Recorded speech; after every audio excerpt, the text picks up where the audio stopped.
सोमवार के दिन, सावन का दूसरा सोमवार, और 72 साल के बाद ये सावन आया। आपको मालूम होगा कि ये सोमवार का दिन, सावन के महीने का सोमवार इतना प्रसिद्ध क्यों है?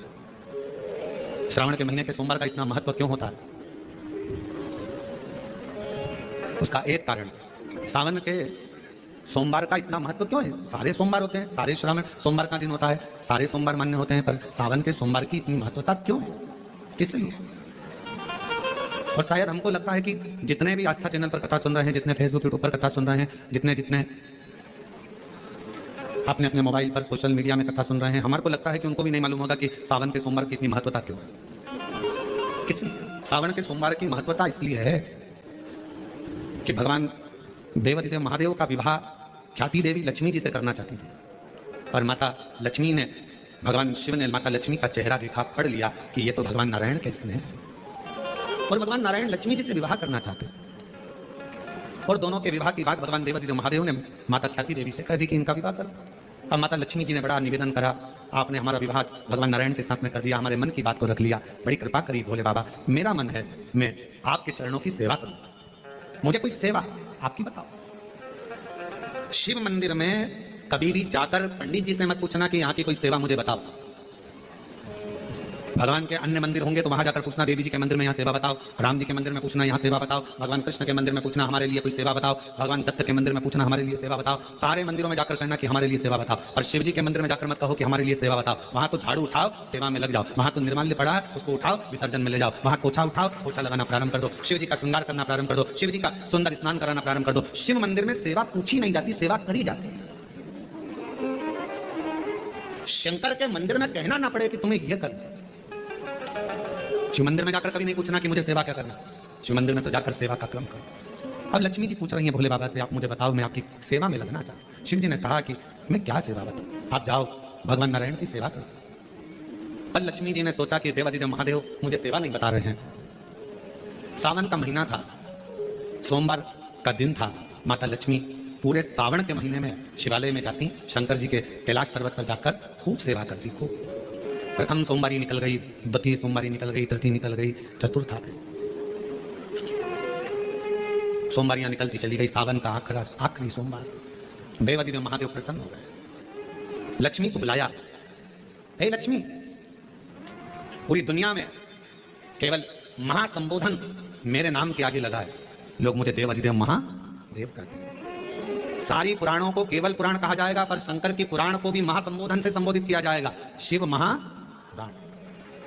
लक्ष्मी, मुझसे जो जुड़ा हुआ है, मेरे नाम के आगे महासंबोधन लगा हुआ है, लोग मुझे महादेव कहते हैं। पर लक्ष्मी, तूने पूरे श्रावण के महीने में मेरी सेवा करी है, और आज सोमवारी के दिन तूने मेरी अविरल भक्ति को धारण करा है, बिना पूछे सेवा में, बिना दिखावे के तल्लीनता से सेवा करी है। मैं अपना महासंबोधन दुनिया में किसी को नहीं देता, आज तुझे दे रहा हूं। और लक्ष्मी केवल लक्ष्मी नहीं रही, उस दिन से लक्ष्मी माँ लक्ष्मी, लक्ष्मी केवल लक्ष्मी नहीं रही, उस दिन लक्ष्मी महालक्ष्मी के संबोधन से प्रकट हुई। आज महासंबोधन लक्ष्मी जी को अगर किसी ने दिया तो भगवान देवादिदेव महादेव ने दिया। और वह महासंबोधन कब मिला? सोमवार की, इस श्रावण के सोमवारी के दिन, जो हम व्रत करते हैं, साधना करते हैं, उपास करते हैं, अर्चना करते हैं। पूरे वर्ष आप सोमवार का व्रत करते हैं कि नहीं करते वो पता नहीं, पर सावन के महीने में 4-5 जो भी सोमवार पड़ जाएं, अगर उस पर अगर आपने व्रत कर लिया, व्रत को धारण कर लिया, या शिवालय के जाकर भगवान शंकर की आराधना कर ली, तो पूरे वर्ष के सोमवार का फल सावन के महीने के 5 या 4 सोमवार में प्राप्त हो। श्रावण के सोमवार की इतनी महत्वता है।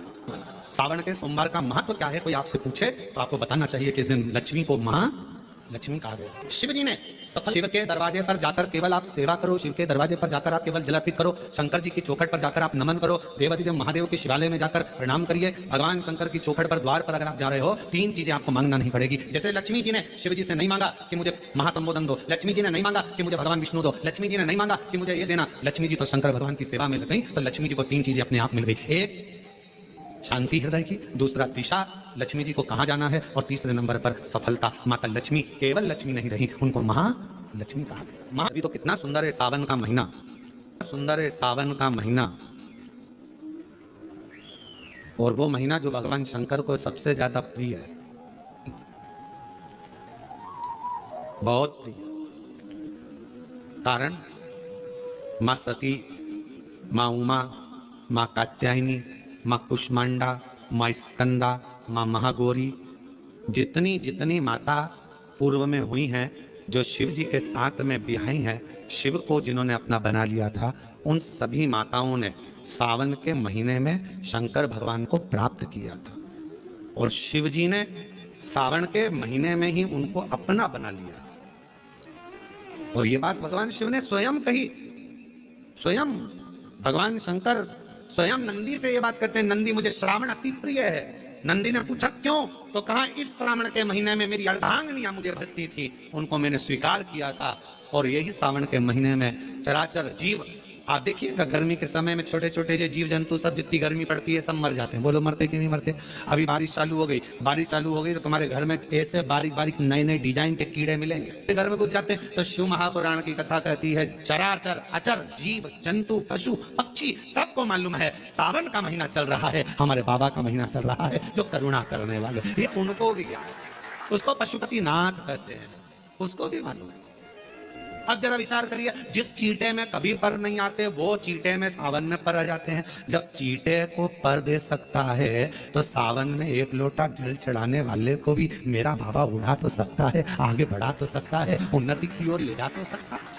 वो शिव तत्व है। उसी तरह भगवान तुम्हें एक बार का विभव दे देता है, एक बार का धन दे देता है, एक बार की दौलत दे देता है, फिर लोग उसको भोगने लगते हैं और भोगते भोगते आखिरी में एक दिन ऐसा आता है कि डब्बा खाली हो जाता है। डब्बा खाली होता है फिर रोने बैठ जाता है, तकलीफ आई फिर लोटा लेकर भागता है। शिव जी कहते हैं जो मेरे मंदिर में, मेरी कथा में, मेरे रस तत्व में हमेशा एक जैसा लगा रहता है, उसकी जिंदगी को भी मैं हमेशा उन्नति की ओर बढ़ाते बढ़ाते अग्रणता में लेकर चलूंगा। फिर उसको डाउन नहीं कर देता, उसको नीचे नहीं आने देता। जैसे श्रावण महीने में चढ़ाए गए कनेर के फूल, दुर्वा, पर हम सबसे कहेंगे, मान लो यदि कोई विशेष कोर्ट का केस चल रहा हो, कोई कोर्ट में कोई बातें चल रही हो, अदालत आदि में कोई कार्रवाई चल रही हो, कोई फाइल प्रशासनिक अधिकारियों के पास फंस गई हो और कुछ ना कुछ उसमें अपने को लगता है कि तकलीफ का प्रसंग है, तो हम कहेंगे शिव की आराधना करो, सत्यता पर जियो और साथ में 5 दुर्वा, 1 कनेर का फूल पीला, 1 पीला कनेर, 5 दुर्वा, 5 बेलपत्र लेकर शिव जी के मंदिर में जाकर शिवलिंग पर समर्पित कर 2 लोटा जल सावन के महीने में उसी पर बेलपत्र कनेर के फूल पर चढ़ाइए। देवाधिदेव महादेव की कृपा होगी।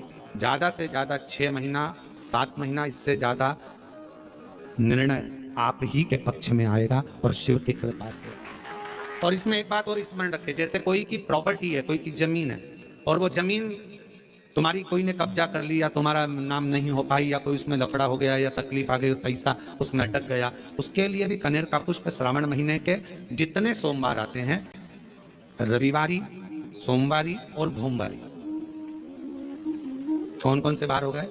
रविवार, सोमवार और मंगलवार, 3 बार। प्रथम दिवस में कनेर का 1 पुष्प लेना है, द्वितीय दिवस में कनेर के 5 पुष्प लेना है और तृतीय दिवस में कनेर के 3 पुष्प लेना है। बेलपत्र एक साथ में लेकर शिव जी को रविवार के दिन भी समर्पित करें, सोमवार के दिन भी समर्पित करें और मंगलवार को 3 कनेर के पुष्प के साथ बेलपत्र लेकर बाबा को समर्पित करिए। कितना भी अटकी हुई प्रॉपर्टी होगी, कह दिया उसने मैं तेरे नाम प्लाट नहीं कराऊंगा और पैसा लेकर बैठ गया या पैसा नहीं दे रहा है या किसी भी रूप में अटका हुआ है, अगर सावन के 4 सोमवार पढ़े या 5 सोमवार पढ़े, आपने ये प्रत्येक सावन के सोमवार के पहले, फिर से बोलो कौन सा बार? रविवार, सोमवार और मंगलवार, ये 3 बार का क्रम अगर प्रत्येक सोमवार के पहले और बाद में कर लिया तो आपको उसे प्रॉपर्टी उस व्यक्ति को तुम्हें देना ही पड़ेगी, छोड़ना ही पड़ेगी। उसको खुद अपने आप में बेचैनी होने लगेगी, मुझे दे बुलाएगा, आपको जाना नहीं पड़ेगा, खुद बस फोन लगाया आपने, भैया हमारा करा दो, हमारा करा दो, 2 बार 3 बार अगर बोला, चौथी बार वो खुद बुलाएगा, बेचैनी बढ़ेगी। मेरा बाबा उसको खुद खल बुला देता है। शिव शिव है, उसको कहते सत्यम शिवम सुन शंकर शंकर। श्रावण के महीने में जो भी दूसरा सोमवार पड़े, जो भी पड़े श्रावण के महीने का दूसरा सोमवार, आप सबको पहले भी श्रावण के महीने में जो कथा कही उसका व्याख्यान वर्णन करा कि श्रावण का महीने का महत्व क्या है, वो भी आपको ऑनलाइन महीने में, श्रावण के महीने में जो भी दूसरा सोमवार पड़े, जो भी पड़े श्रावण के महीने का दूसरा सोमवार। आप सबको पहले भी श्रावण के महीने में जो कथा कही उसका व्याख्यान वर्णन करा कि श्रावण का महीने का महत्व क्या है, वो भी आप ऑनलाइन कथा में आप लोग सुन चुके हैं, लाइव कथा। श्रावण का पूरा महत्व बताया था। श्रावण के महीने में शंकर भगवान को पूरा रेखा योगा का भाग प्रदान किया। दूसरा सोमवार श्रावण के महीने का जो दूसरा सोमवार होता है, उस दूसरे सोमवार में रात्रि के समय पर, अर्थात शास्त्र का वो घड़ी और पल का स्मरण करेंगे तो रात्रि के बजेंगे 10 से 12 बजे, 10 से 12 के बीच धतूरे के साथ बाबा को शुद्ध समर्पित होता है। ये भी हमारी बाधाओं को, हमारी तकलीफों को, व्यापार व्यवसाय के लिए, नौकरी सर्विस के लिए, बहुत सारे एग्जाम में आप बैठ लिए, गवर्नमेंट एग्जाम के लिए बैठ लिए, नहीं हो रहा, ये 3 बार मेरे शंकर को बेलपत्री के वृक्ष के शुद्ध समर्पित होते हैं, उसका आनंद और उससे अपने को सुखड़ा। पार्वती प्रसन्न हो जाती है, बाबा भोलेनाथ के चरणों में कहती है, बाबा आपने कहा कि मेरे भीतर जिस समय आपने तप करा था, आपसे रुद्राक्ष का पौधा उत्पन्न हुआ और मेरे करने से ये बेलपत्री का जो पौधा उत्पन्न हुआ, इसकी शूलता सुख पाया, इसके शूलता सुख मुझे प्राप्त हुआ, आनंद मुझे प्राप्त हुआ।